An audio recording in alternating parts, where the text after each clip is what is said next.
Nung nagpetisyon sila Duterte at ang kanyang mga supporters para ipatigil ng Korte Suprema ang impeachment procedures, saying na ito ay minamadali at without due process dahil dapat raw alam ng mga pumirma sa House of Representatives in front of the executive secretary na magtatransmit ng impeachment complaint, yung articles of impeachment o dahilan ng mga impeachment complaint.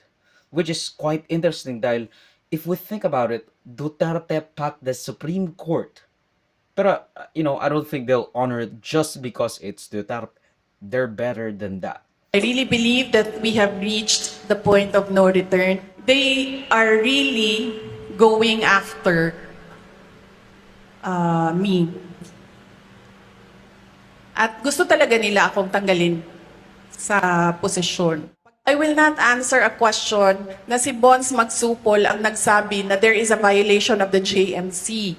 I will only answer kung nagsabi ang COA if there is a violation of the JMC.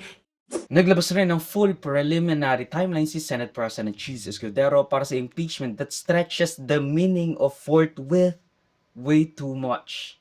Tapos kailangan pa ng approval ng lahat ng senator with Republican judges pa dahil may nagpapalitan parang pwesto niyan, especially in the middle of the whole shebang.